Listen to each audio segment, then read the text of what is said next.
Halo coy, selamat datang kembali di channel Bagus Pratama. Kali ini saya akan membahas mengenai kisah hilangnya pendaki di Gunung Slamet yang bernama Syafiq Ali. Gak usah lama-lama lagi, langsung aja kita masuk ke pembahasannya. Sebelum masuk ke kronologi kejadian secara detail, ada baiknya kita mengenal terlebih dahulu dua pendaki yang menjadi pusat dari kisah ini. Pendaki pertama bernama Syafiq Rar atau yang lebih sering dipanggil Ali. Jadi Ali ini merupakan seorang pelajar SMA di Magelang yang berusia 18 tahun. Menurut keterangan guru-gurunya, Ali dikenal sebagai pribadi yang pendiam, rajin beribadah, dan juga belakangan ini mulai memiliki ketertarikan terhadap kegiatan mendaki gunung. Sebelum pendakian ini, Ali tercatat pernah mendaki Gunung Andong, dan untuk pendakian yang keduanya, Ali memilih untuk melakukannya bersama sahabatnya sejak SMP, yaitu Himawan JB. Menurut laporan dari traveldetik.com, Himawan juga baru-baru ini mulai tertarik dengan aktivitas pendakian gunung. Keduanya kemudian meminta izin nih kepada orang tua masing-masing untuk melakukan pendakian secara tektok tanpa bermalam di gunung. Ali sempat berpamitan kepada orang tuanya dengan mengatakan bahwa ia akan mendaki Gunung Sumbing bersama Himawan. Namun entah karena perubahan rencana atau ada alasan lain, gunung yang akhirnya mereka daki bukan Gunung Sumbing nih, melainkan Gunung Slamet. Gunung Slamet sendiri merupakan gunung yang ada di Jawa Tengah, gunung tertinggi kedua di Pulau Jawa. Bedanya jelas lah, jauh lebih sulit. Belum diketahui secara pasti apakah perubahan tujuan ini benar-benar disampaikan kepada orang tua Ali atau terjadi setelah mereka ini berangkat. Yang jelas, Gunung Slamet ini bukan gunung yang mudah, terutama bagi pendaki yang pemula.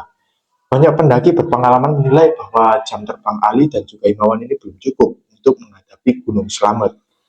Gunung Andong yang pernah mereka daki memiliki ketinggian sekitar 1726 mdpl, sementara Gunung Slamet sendiri memiliki mdpl 3432, hampir dua kali lipatnya nih. Jalur pendakiannya juga lebih panjang, lebih terjal, dan memiliki area perlawanan dengan trek summit yang terbuka, batu, berpasir, dan memiliki kemiringan sekitar 30 hingga 40 derajat. Belum lagi kondisi cuaca yang dikenal sangat cepat berubah. Langit yang awalnya cerah bisa berubah menjadi hujan dan kabut tebal dalam hitungan menit. Dan yang paling penting, mereka mendaki hanya berdua saja nih guys. Kita kembali ke rencana awal pendakian mereka. Ali dan Himawan berencana melakukan pendakian tektok, datang malam hari, naik, lalu turun kembali keesokan harinya. Pada Sabtu malam 27 Desember sekitar pukul 11 malam hingga tengah malam, keduanya tiba di base camp. Mereka melakukan registrasi, makan, dan juga beristirahat sejenak. Kondisi cuaca saat itu masih cerah dan fisik mereka juga dalam keadaan fit. Namun, ada satu hal penting yang terjadi malam itu. Ali sempat mengirimkan pesan dan juga foto kepada ibunya dari base camp dengan kalimat kurang lebih berbunyi seperti ini. Aku kok kesasar ke Gunung Slamet ya? Kalimat ini kemungkinan disampaikan dengan nada bercanda, mengingat sebelum Ali meminta izin untuk mendaki Gunung Sumbing, baru di momen inilah orang tua Ali mengetahui bahwa anaknya ini ternyata bukan mendaki Gunung Sumbing, melainkan Gunung Slamet. Dan setelah pesan itu terkirim, orang tua Ali ini hanya bisa menunggu kabar. Tepat pukul 00.00 memasuki Minggu 28 Desember, Ali dan Himawan mulai melakukan pendakian. Target mereka jelas, naik dan juga turun dalam waktu satu hari. Seiring berjalannya waktu, pendakian terus berlangsung. Namun hingga Minggu sore, sekitar 15-16 jam sejak pendakian dimulai, belum ada kabar sama sekali dari Ali. Ayah Ali mulai merasa khawatir. Dia kemudian menghubungi pihak base camp untuk menanyakan apakah Ali dan juga Himawan ini sudah turun. Jawabannya belum. Waktu terus berjalan, Minggu malam tiba, dan Ali serta Himawan tetap belum kembali ke base camp. Akhirnya pihak Basecamp bersama Basarnas Pemalang, BPBD, dan juga para relawan mulai melakukan operasi pencarian. Malam itu, tim SAR gabungan menyisir jalur pendakian, namun hasilnya nihil, tidak ada tanda-tanda keberadaan Ali maupun Himawan. Hari pertama pencarian berlalu tanpa hasil. Pencarian kemudian dilanjutkan ke hari kedua, dan pada Selasa 30 Desember ini, tim pencari akhirnya mendapatkan kabar penting. Salah satu dari dua pendaki yang dicari berhasil ditemukan. Pendaki tersebut bernama Himawan. Saat ditemukan, kondisi Himawan ini terlihat lemas, namun masih dalam keadaan hidup. Ia segera dievakuasi turun dari gunung. Saat proses evakuasi, petugas menemukan sebuah papan hijau di dalam jaket Himawan. Di papan tersebut tertulis kalimat, "Hai mantan, dapat salam dari Gunung Slamet 3428 mdpl. Ketika ditanya, Himawan menjelaskan bahwa papan tersebut milik Ali. Jadi sejak saat itu pencarian pun difokuskan sepenuhnya pada Ali yang masih belum diketahui keberadaannya. Dan untuk memahami apa yang sebenarnya terjadi di atas gunung tersebut, keterangan dari Himawan ini menjadi kunci utama. Setelah berhasil dievakuasi, Himawan kemudian dimintai keterangan mengenai apa yang sebenarnya terjadi selama pendakian mereka. Dari sini kronologi mulai terungkap. Himawan bercerita bahwa pada Sabtu 27 Desember, dirinya dan juga Ali tiba di base camp dengan berjalan kaki. Mereka melakukan registrasi, makan, beristirahat sejenak. Saat itu cuaca masih cerah dan kondisi fisik mereka berdua masih sangat-sangat baik. Kemudian tepat pukul 00.00 memasuki Minggu 28 Desember, mereka itu mulai pendakian sesuai rencana awal yaitu pendakian tektok. Setelah berjalan beberapa jam, sekitar pukul 4.00 pagi, mereka tiba di pos 2 dan melaksanakan sholat subuh di sana. 2 jam kemudian, sekitar pukul 6 pagi, mereka sampai di pos 3. Di pos ini, mereka memutuskan untuk meninggalkan ransel besar mereka. Isi ransel yang ditinggalkan antara lain berisi 2 bungkus nasi, baju ganti milik Ali, alat mandi, 1 headlamp, dan 2 jas hujan. Setelah itu, mereka melanjutkan perjalanan menuju puncak hanya dengan membawa hydration pack. Perlengkapan yang dibawa terdiri dari air mineral 1 liter, 7 botol air ukuran 600 ml, 1 roti gandum, tas P3K, 1 emergency blanket, dan 1 penghangat tangan. Sekitar 3 jam kemudian, tepatnya pukul 9.00 pagi, Ali dan juga Himawan tiba di pos 5. Di sana mereka menitipkan beberapa sampah, botol air, mineral kosong, serta bungkus makanan. Pendakian terus berlanjut.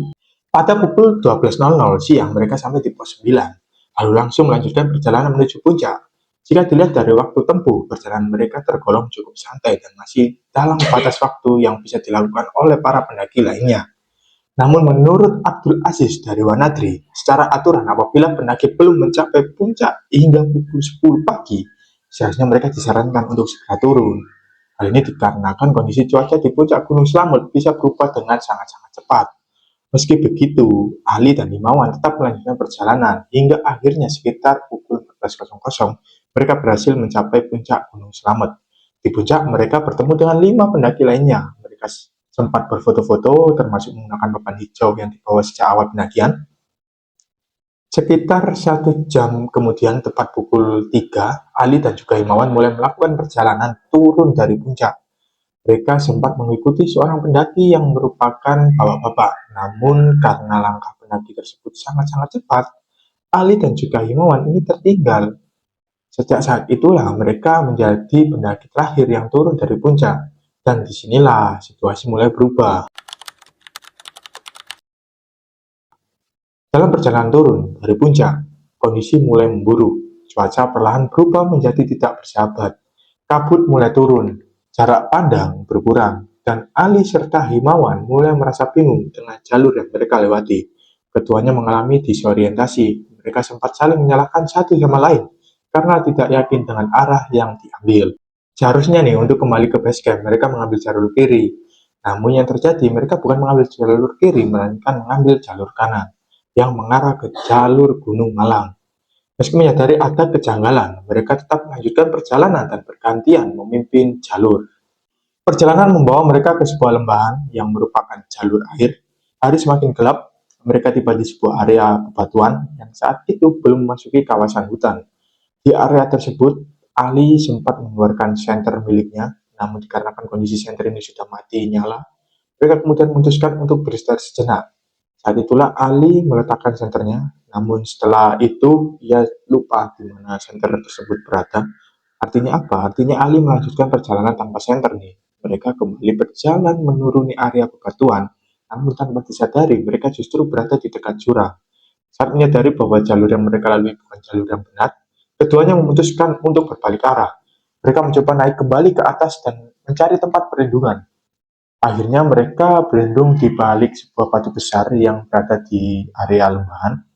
Malam itu Himawan sempat menggunakan penghangat tangan, namun penghangat tangan tersebut terjatuh di lokasi mereka beristirahat. Tak hanya itu saja, ada tas P3K dan emergency blanket yang mereka bawa juga terjatuh saat dibawa oleh Ali. Saat itu cuaca sebenarnya cukup cerah, namun kondisi fisik mereka sudah sangat-sangat menurun. Dan tanpa mereka sadari, di waktu yang sama juga tim SAR sebenarnya sudah mulai melakukan pencarian memasuki Senin dini hari, tanggal 29 Desember. Himawan terbangun, ia menyadari bahwa handphone dan juga dompetnya ini terjatuh. Namun karena kondisi masih gelap, ia memilih untuk mengabaikannya untuk sementara waktu. Di saat itulah Himawan mulai merasakan sakit pada kakinya. Setiap kaki diketekuk, kakinya yang terasa nyeri. Ketika pagi mulai tiba, Himawan akhirnya mengambil kembali handphone dan juga dompetnya yang sempat terjatuh. Ali juga turun untuk mengambil tas P3K dan juga emergency blanket. Setelah itu mereka kembali naik ke atas. Ali langsung menekan emergency blanket di bawah jaketnya. Ia terlihat ingin segera melanjutkan perjalanan, namun kondisi kaki Himawan ini pada saat itu sudah cedera dan sulit digunakan untuk berjalan.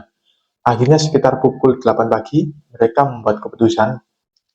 Ali memutuskan untuk melanjutkan perjalanan sendiri, guna untuk mencari bantuan dan juga kembali membawa pertolongan untuk Himawan, karena kan Himawan kakinya sakit nih. Sementara Himawan tetap diminta untuk tinggal di tempat mereka beristirahat. Ali kemudian bergerak ke arah atas dan mengambil jalur ke kanan. Himawa pun menunggu Ali, berharap pertolongan segera datang. Dan tanpa disadari, itulah momen terakhir mereka bersama. Setelah Ali pergi, meninggalkan Himawan untuk mencari bantuan, Himawan tetap berjalan di lokasi tersebut. Yang menunggu dengan harapan Ali akan segera kembali. Namun waktu terus berjalan dan Ali tak kunjung datang. Kondisi Himawan semakin melemah. Ia mulai berteriak meminta tolong. Namun suaranya tertelan oleh kabut dan luasnya hutan Gunung Slamet. Di sisi lain, proses pencarian terus dilakukan nih oleh tim SAR. Pencarian dilakukan dengan menyusuri berbagai jalur, termasuk jalur yang mengarah ke Gunung Malang. Hari demi hari berlalu tanpa kabar pasti mengenai keberadaan si Ali ini. Sementara itu, Himawan sendiri bertahan hidup dengan kondisi seadanya, menunggu pertolongan yang tak kunjung tiba. Beberapa hari kemudian, tim SAR akhirnya menemukan Himawan dalam kondisi selamat. Ia segera dievakuasi untuk mendapatkan perawatan medis. Namun kabar tentang Ali ini masih belum ditemukan. Pencarian terhadap Ali pun terus dilanjutkan meski medan semakin sulit dan cuaca sering berubah-ubah. Selama proses pencarian lanjutan, tim SAR ini menemukan beberapa barang milik Ali. Di antaranya ada seperti jaket, sepatu, dan juga perlengkapan pribadi yang berada di jalur berbeda dari lokasi Himawan ditemukan. Temuan ini menguatkan dugaan bahwa Ali berjalan cukup jauh seorang diri setelah berpisah. Hingga akhirnya, setelah 17 hari pencarian, tim SAR menemukan jasad Ali. Lokasi penemuannya berada di kawasan jalur Gunung Malang, jauh dari jalur pendakian resmi. Kondisi jasad menunjukkan bahwa Ali telah lama berada di lokasi tersebut. Ia dinyatakan meninggal dunia di gunung yang hendak ia taklukkan.